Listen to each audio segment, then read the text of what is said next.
Assalamualaikum warahmatullahi wabarakatuh. Perkenalkan, nama saya Dita Amelia, NIM 2020161165, mata kuliah Filsafat Umum, dosen pengampu Amiruddin SPDI MPDI, Prodi Ekonomi Syariah A1. Baiklah, di sini saya akan presentasikan. Yang pertama adalah idealisme. Di dalam filsafat, idealisme adalah doktrin yang mengajarkan bahwa hakikat dunia fisik hanya dapat dipahami dalam kebergantungannya pada jiwa atau min dan roh atau spirit. Istilah ini diambil dari kata idea, yaitu sesuatu yang hadir dalam jiwa. Kata idealisme dalam filsafat mempunyai arti yang sangat berbeda dari arti yang biasa dipakai dalam bahasa sehari-hari. Kata idealis itu dapat mengandung beberapa pengertian, antara lain seseorang yang menerima ukuran moral yang tinggi, estetika, dan agama serta menghayatinya. Orang yang dapat melukiskan dan menganjurkan suatu rencana atau program yang belum ada. Arti falsafi dari kata idealisme ditentukan lebih banyak oleh arti dari kata idea daripada kata ideal.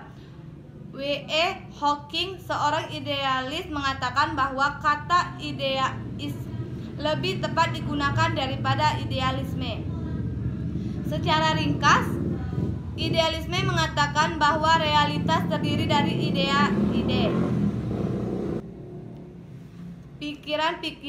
Pikiran-pikiran atau min, atau juga jiwa, yaitu self, dan bukan benda material dan kekuatan.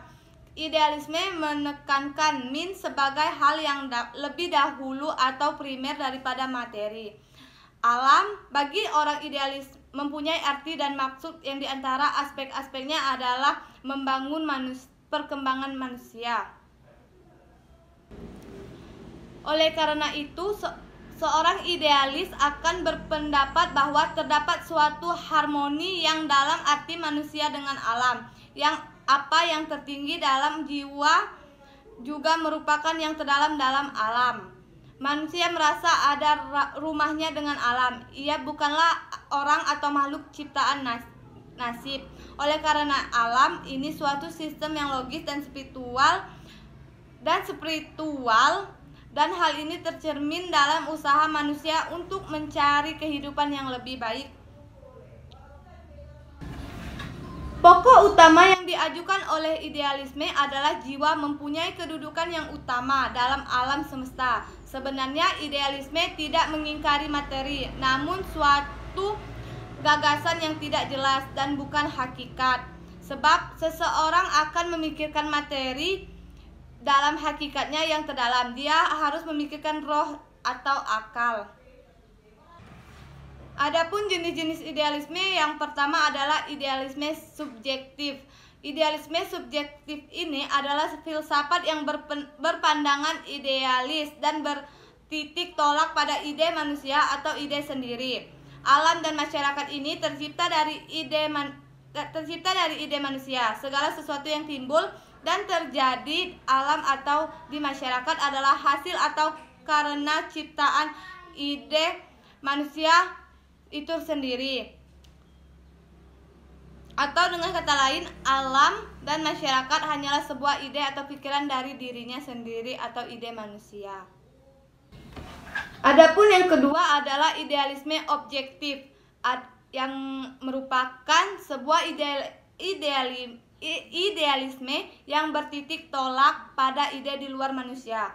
Idealisme subjektif ini dikatakan bahwa akal menemukan apa yang sudah terdapat dalam susunan alam.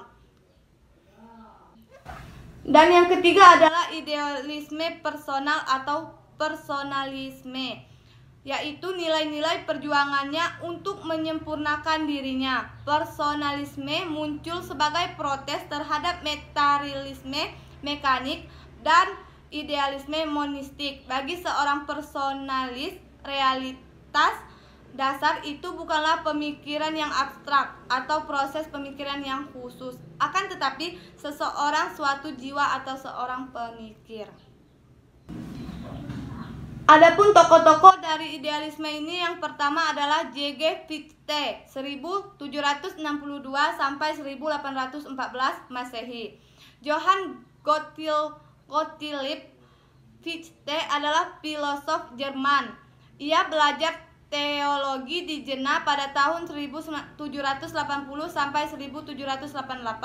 Filsafat menurut Fichte harusnya dideduksi dari satu prinsip. Ini sudah mencukupi untuk memenuhi tuntunan pemikiran, moral, bahkan seluruh kebutuhan manusia. Prinsip dimaksud ada di dalam etika, bukan teori.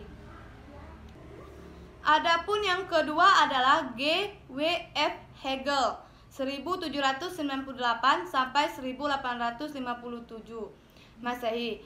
Hegel lahir di Stuttgart, Jerman pada tanggal 17 Agustus 1770.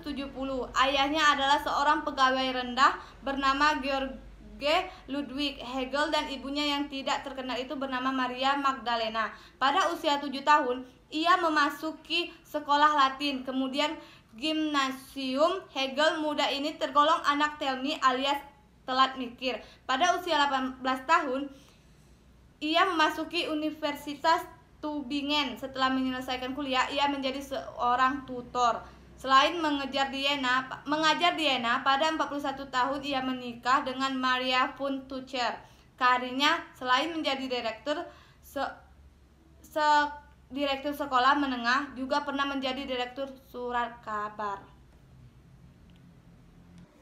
Adapun yang kedua adalah metarealisme. Metarealisme adalah asal atau hakikat dari segala sesuatu, di mana asal atau hakikat dari segala sesuatu ialah materi. Karena itu metarealisme mempersoalkan metafisika, namun metafisikanya adalah metafisika materialisme.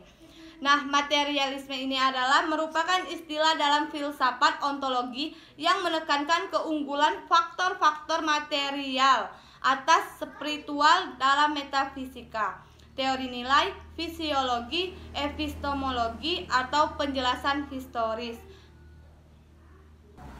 Adapun beberapa tokoh pemikiran materialisme antara lain, yang pertama Karl Marx 1818 sampai 1883.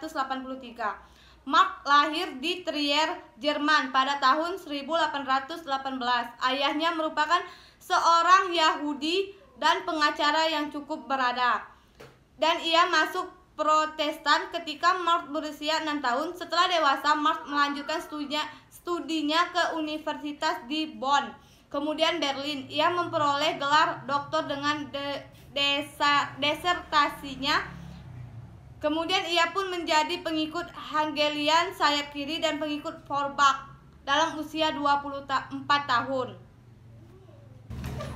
Adapun yang kedua adalah Thomas Hobbes 1588 sampai 1679 Masehi. Menurut Thomas Hobbes, materialisme menyangkal adanya jiwa atau roh, karena keduanya hanyalah pancaran dari materi.